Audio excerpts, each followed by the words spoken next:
Hi, Alyssa here. So, not gonna lie, I woke up this morning with the news the way that it is and just everything that's going on in the latest news today. And I thought to myself, really? I'm gonna record a video where I'm gonna sit around and talk about a fucking TV show? Who even knows if this TV show will even exist in a couple of years once our authoritarian government takes over the media? Um, so that's kind of where my headspace was at. But I did say that I was going to record this video, and also Star Trek makes me happy. Um, Even when I'm yelling and screaming about holodecks and complaining about it, you notice I'm laughing as I'm doing that. So it's just fun for me. Um, so please indulge me as I talk about my favorite thing to talk about, which is Star Trek, um, while the world burns down around us. So uh, join me for this video where I will talk about all things Comic Con and some Star Trek news that I have thoughts and opinions on. See you on the other side.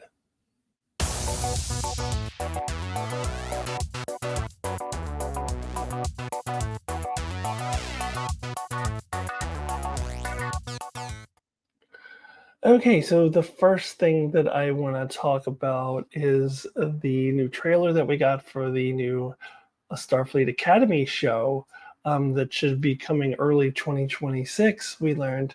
And by the way, quick note, I always forget to say this, but if you want to watch this video in bits and pieces, you can click on the timestamps below. I'll have each part of the video labeled and the timestamp so you can jump straight to that if you need to. Anyway, Starfleet Academy. I'm not going to break down the trailer or anything like that. There's plenty of videos out there that do that. I'm more just going to give my thoughts on the show um, based on what I saw in the trailer. And basically, my thoughts haven't changed. um, my opinion hasn't changed in that I am clenching my teeth and hoping for the best, like trying to have some cautious optimism. I think, um, and especially after watching this trailer, I think that this show really could so easily go either way. That it could be a really good quality Star Trek show that I will really enjoy. It could also be a piece of crap. So it's um, I can really see it going either way. Um, but I won't judge it until I actually see it. For some reason, after this trailer came out, the YouTube algorithm decided that I get to see all the haters showing up in my feed. I don't usually see the haters on my feed. Just all these different videos were like, the worst show ever. Star Trek is done. This is the worst thing of all time. And Star Trek is finished and whatever. All these different headlines, several different videos. I don't watch any of them because I don't care to watch haters, like anyone who has already made up their mind that a show sucks before even 1 second of it has aired. I don't know what to say to you. Like, I have trepidations about the show, but I want to give it a chance. And I did the same thing for Section 31, and then Section 31 did turn out to suck. But I'm still never going to go into anything, whether it be Section 31 or Starfleet Academy, and have already predetermined that it's going to be bad. Because if I do that, then it will be bad. So I want to give it a shot. And um, I think my hope lies in if there's good writing and if there's good chemistry between the characters and good storytelling, all those different things, good character development, a combination of all those different things, then that's what could make this show good. Even though the premise is not necessarily something I'm that excited about, I think if you have all those things, then it could be a good show. And we know, I know Tony Newsom's on the writing staff, so I know there's one good writer right there.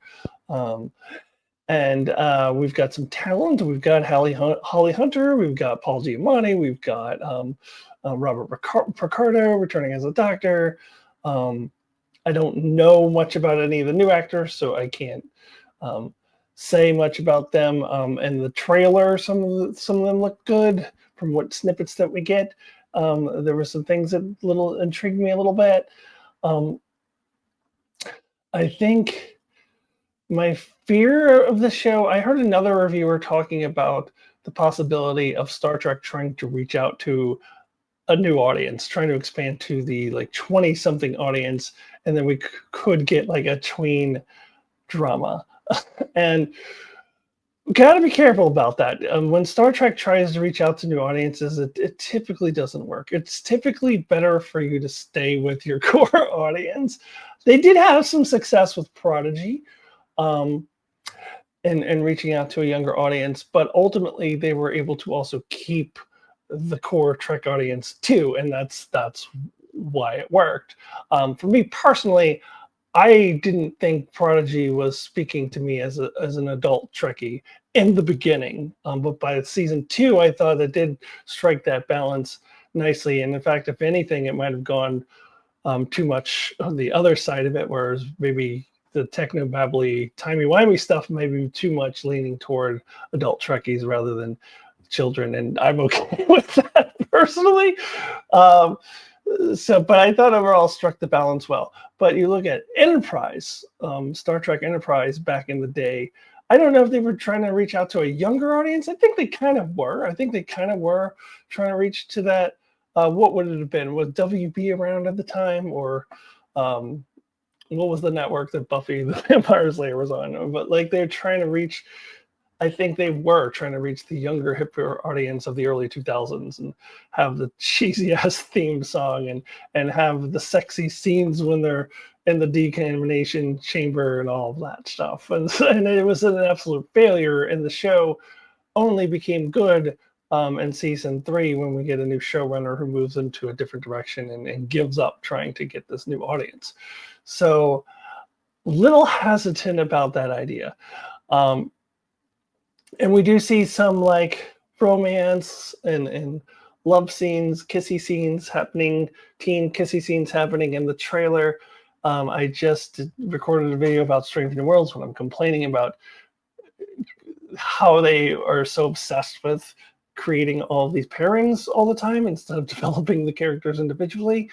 It is not that I'm totally against romance, but I see that, and I think in the context of we're going to try to, um, extend our audience to teens, that if it gets too caught up in the teen drama, um, then it's not going to be good. So it's going to have to strike that balance. I'm trying to have some optimism because of the writers. I'm going to hope that there's a good writing staff besides just Tony Newsom. I don't really know anyone else is writing on the show, and we've got some good acting talent. So I'm hoping they are able to strike that balance for, where if you are trying to reach out to a 20 something audience, you're also keeping your core audience interested as well. So we'll wait and see. So yeah, this wasn't really so much about the trailer itself, just as more of my thoughts of Starfleet Academy. I remain trepidatious, but with an open mind, and I hope that it's good. I really want it to succeed. There doesn't seem to be a lot of future for Star Trek beyond this, not Star Trek Beyond, but beyond this Starfleet Academy. With the new sale of Paramount to Skydance and all that, it seems like Star Trek is kind of on hold right now. We don't know what the future lies. So I want this show to be successful. I don't want it to be another Section 31. I want this to be a good show that appeals to all Trekkies. I don't personally care if it appeals to 20 somethings myself, but if that's what they're going for, whatever. I just want it to be good enough to appeal to us Trekkies and for us to keep it going. So we'll see. I didn't get an exact release date, but it said early 2026. So February, March-ish, probably. All right, that's all I gotta say about that. Let me move on to my next topic, which is something they're doing in Strange New World Season 4 that was announced at Comic-Con.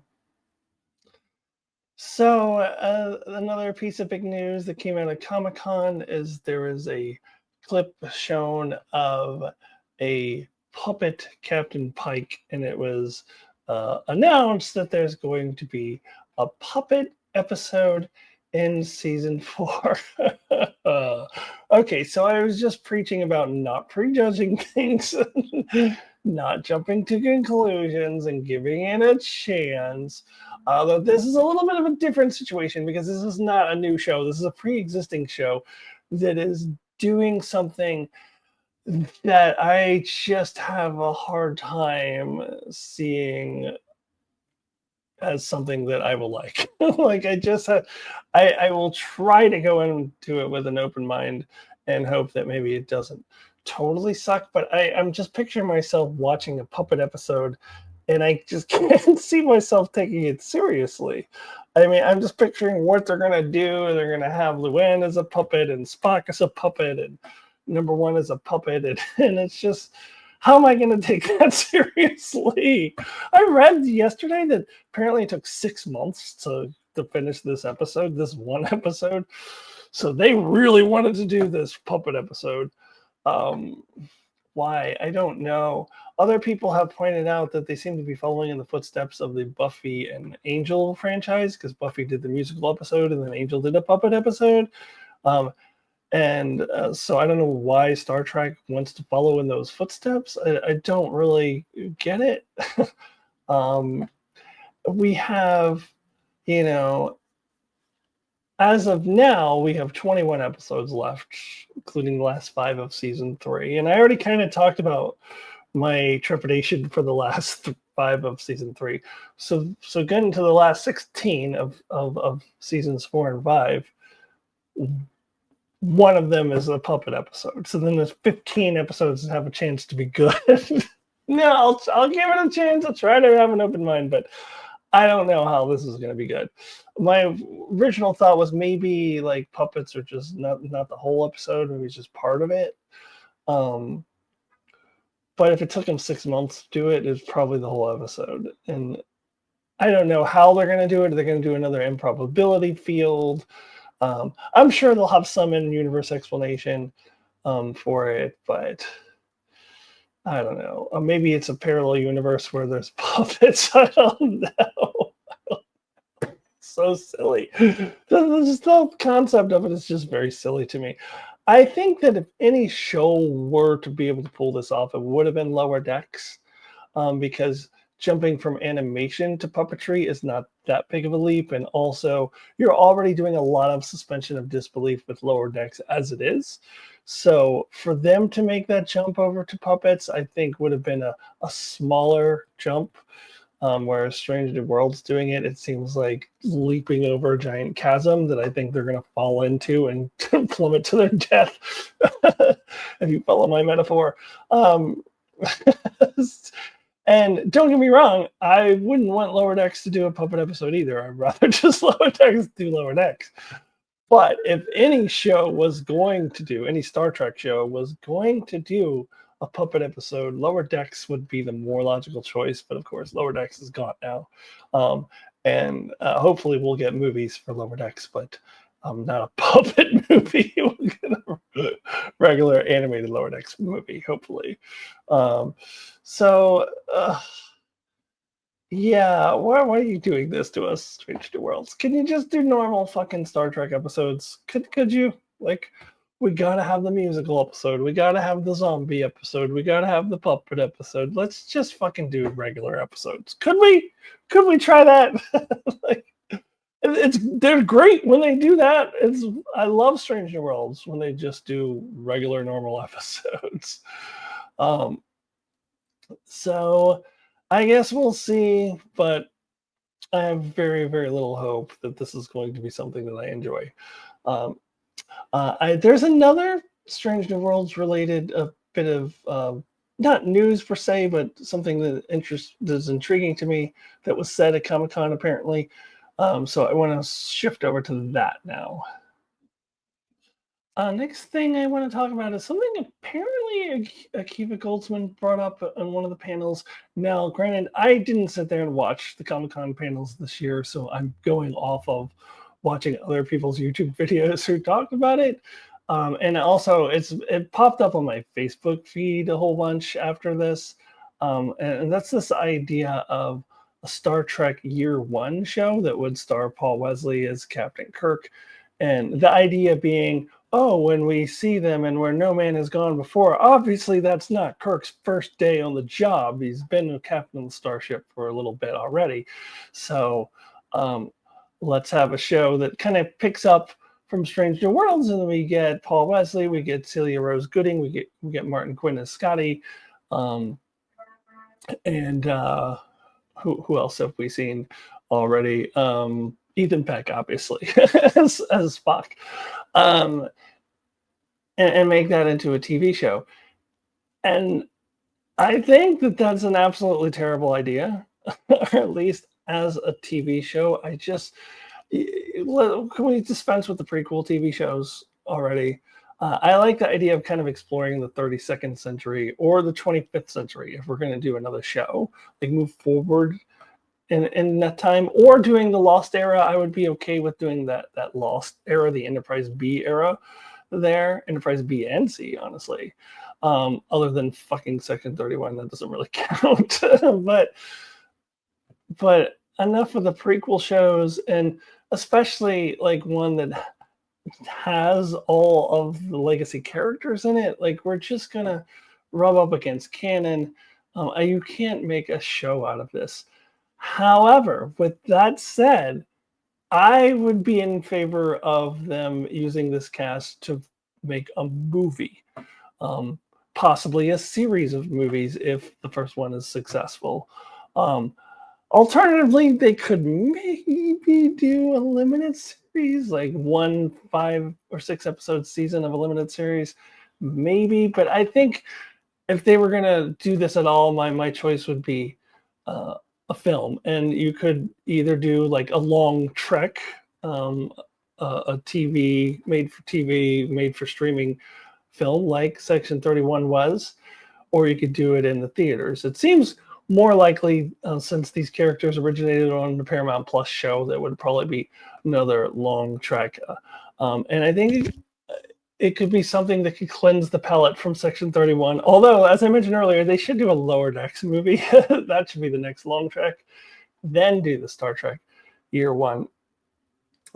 But I wouldn't mind it being in the theaters either, because speaking of cleansing palettes, like, this would cleanse the palette from the JJ verse, and it would signify that the JJ verse is dead. This is now our new Enterprise crew, and this is the one we're going with. And I just think that all of the actors we've seen so far are infinitely better than the ones in the JJ verse. If you know me, you know I don't like those movies. Star Trek 2009, I think, is possibly one of the most overrated movies of all time. I don't understand why people think this is a good movie. It is objectively not a good movie. And go, character by character. I've mentioned this before. I think I mentioned it in the video I did last night. Paul Wesley is a much better Kirk than Chris Pine. I know not everyone's on board with Paul Wesley, but Chris Pine, especially since Star Trek 2009 originally came out, Chris Pine has become a huge star. He's been in many, many movies. He's one of those actors that plays the same character in every movie. He's Chris Pine in every movie. So I watched that now and I'm like, this is not even remotely Captain Kirk. That's Chris Pine. And Zachary Quinto, I loved him as the evil villain Sylar in Heroes, but he is not Spock. He is just not even remotely Spock. He's just way too emotional. And I know people say that about Ethan Peck, but Ethan Peck's Spock is designed that way because we are moving toward the more logical Spock. Whereas I never got the impression that that's what Zachary Quinto's Spock was moving toward. He's just way too emotional. He's just not Spock to me. This is not Spock. Ethan Peck is like so much better as Spock than Zachary Quinto. And you want to talk about Scotty? Oh boy, like the Scotty in those movies was just. It was a caricature of Scotty. It wasn't even Scotty. It was so laughably bad that I can't believe that I was supposed to take that that's seriously a Scotty. Whereas Martin Quinn, he is such a good Scotty. Like he is showing us a younger, less confident Scotty, learning from Pelia, just learning the ropes. Um, but he's doing such a fantastic job. What a great Scotty! Like Martin Quinn is way gazillion bazillion times better than the dude from um, the J.J. Abrams films. And then, to be honest, I don't. What's her name? Zoe something. Also plays Gamora. I don't really remember her Ahura that much, so I can't really compare. But Celia Rose Gooding is so good. so, um, so you got those four. Then you need a McCoy and a Sulu. And now, if you're doing this right, if you're doing a Star Trek Year One, please don't retcon Chekhov into it. Chekhov was not there. They could fill that plot hole, I guess, from Wrath of Khan by saying, "Oh, Chekhov was there the whole time. He just was in the background." No, come on, like they shouldn't have Chekhov because he came later. So you need a Sulu and McCoy. And I've said this before. My theory is they're introducing a new legacy character each finale. So season 1 finale, we got the introduction of Paul Wesley as Kirk. Season 2 finale, introduction as Martin Quinn as Scotty. So season 3 finale, I'm gonna say McCoy because of the medical nature of the possible plot involving Patel. But then again, who knows what happens with Ortegas? Maybe this is the end of Ortegas in season 3. Maybe it's Sulu we get. I don't know. I think we're going to get one of them in the season 3 finale and the other in the season 4 finale. And then by season 5, they could have the whole crew together in an episode if they wanted to. So I would love this as a film. And the second part of this is you need, as I said for Starfleet Academy, a good writing staff. You need a good story, not just let's throw the original crew together just for the sake of it. You've got the actors. Now, what's the story? And let's have it be relevant, and let's have it make sense. Let's have it be a story that we need to hear, and not just for the sake of it. And I think that would be a tough task, but if they get the right writing staff, I think they can pull it off. So Star Trek Year One, the movie, that is what I am advocating for, not the TV show. That's where I stand on that. All right, the last thing I'll talk about, I guess, is this announcement of the Khan audio drama. I guess my big question on this is, why are they announcing this at Comic-Con, and why is this coming from Paramount Plus, and why? I mean, an audio drama to me it just seems like, it's like a novel without the written part, just the audiobook portion of it, and it's not canon. And historically, anything that's been audio or written has not been a canon for Star Trek. It's only the visual. So why is this coming from Paramount Plus, and why is I don't understand like why I have to hear about it, to be honest with you. And if they were doing it as in the visual medium, which I think I heard, I mean, they've been bouncing around this concept apparently for almost a decade, and originally they were thinking of it as a limited series or films or something like that. It didn't come together that way. And if it was something visual, then I would watch it just because I watch everything with the word Star Trek on it just to give it a shot. But delving more into Khan is not something that particularly interests me. I am interested in Luann Noonan Singh because she's a character on a show that I'm interested in. But just getting more into Khan apart from her and just doing a more history of Khan, I'm just not that interested in. So if it's going to be an audio drama rather than a film or limited series or whatever, I'm not going to bother with it, especially since it's probably not canon. So I don't even understand. And The bits and pieces I've heard of it just sound like really melodramatic. Like you hear Naveen Andrews as Khan going, "I am Khan," and it's just like so over the top, cheesy, melodramatic, and like any bits and pieces I've heard from it are like that, and I'm like, why do we have to even hear about this?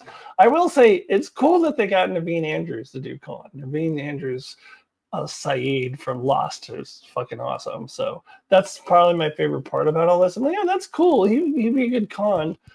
Um, if it was in a visual medium, I still wouldn't be as interested because I'm sick of Khan. But but um, at least they got a good actor. And then apparently this is going to be excuse me, framed in the Sulu Excelsior era, like, and they're going to be finding some scientific findings, some historic findings of Khan's time on City of Five, and they're going to be piecing things together from Khan's time on City of Five, but it's going to have George Takei as Sulu and Tim Russ as Ensign Tuvok, and meh. That's cool. I'm glad George Takei is still doing Star Trek stuff. I love George Takei, but eh. So that's all I have to say about that. Oh, hey, hold on just a second there. I was just about to do all of my goodbyes. In fact, I already recorded all of my goodbyes and check out my channel, all that stuff. But I'm editing that out because I have one more thing that I need to talk about. I just heard about this right as I was sitting down to finalize my video and get it ready to publish. I heard the news coming out of Star Trek Las Vegas that Rick, I think his first name is Rick Sussman. Sussman is his last name.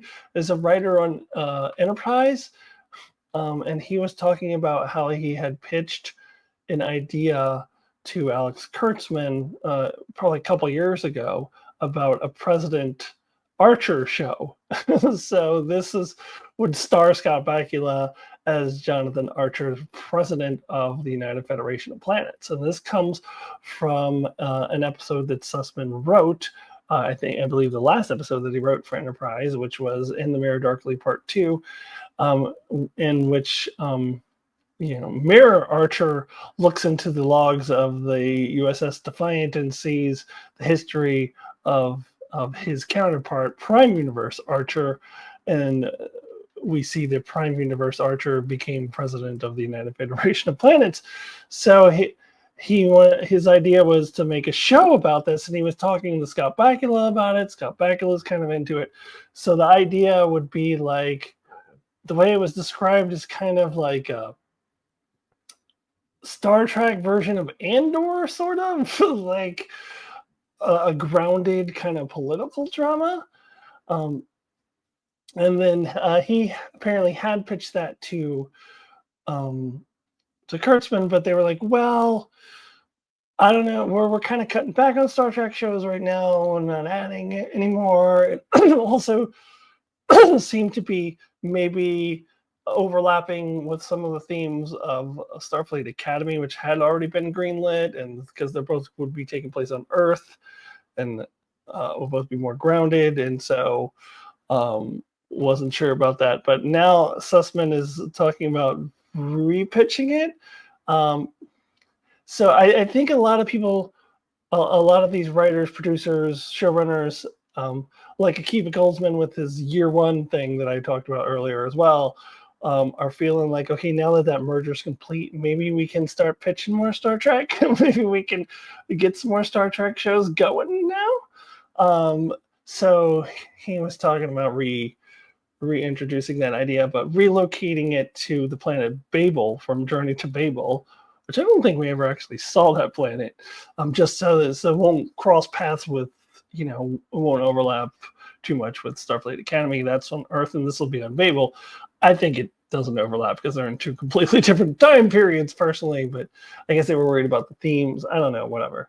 But I know I said earlier I'm not a fan of prequels. I kind of meant more of like that specific time period before like right before TOS, like I think that's oversaturated with stuff. We had first couple seasons of Discovery, we had Stranger Worlds, like we can't squeeze in another show there. But I did mention I would be okay with the Lost era, in which case I was referring to the time period between the end of the end of Star Trek 6, between that and Next Generation. Or really, you could say the end of Generations when they have the scene with Kirk at the beginning of it. Like from that through through the beginning of Next Generation. That's a lost era. But there's another lost era, and that is between Enterprise and the start of really this. If you want to go furthest back in time, the start of Star Trek Discovery Season 1. So that era, there's a lot missing as well. And I like this idea. I actually do, because I think it could be really interesting if done well to have this kind of political drama set in the beginning years of the Federation. So kind of showing us the rocky start of the Federation probably gets off to, and then it wasn't all, roses and unicorns and, and all that, that there was probably in the beginning, there was probably a lot of disagreements, or you're probably going to have some Tellurites in there yelling at people and some drama with the Andorians. And I'm sure hopefully they would introduce new races into this too. Not necessarily brand new races, but races that haven't been shown previously to be part of the beginning of the Federation. So kind of mixing things up a little bit and showing us that things weren't all, sunshine and roses at the beginning of the Federation, and kind of showing us that drama and using Scott Bakula as the lead. I kind of like this idea. I'm kind of intrigued by this idea. I do also, if they're going to be doing more shows, I do want them to do another one that has a starship in it. Like, not only because, Starfleet Academy it does have a starship that they're going to go off on sometimes, but they're mainly going to be based on Earth. This one, if it became a show, I'm sure that they would find a way that they would show starships in that as well, but it wouldn't be the main focus. So I do also want another show that has a starship, whether that be Legacy or whatever. But I like this idea. So ending this video now on a positive note. And now I can finally say my goodbyes. And if you have not already, please check out my video on Strange New Worlds Season 3, Episodes 1 through 5. Please subscribe to my YouTube channel, as well as follow me on Facebook, because that's where I do a lot of my written reviews. I'm not doing much on this channel anymore, but I do written reviews on my Facebook page, so check that out. And I will see you next time. Goodbye.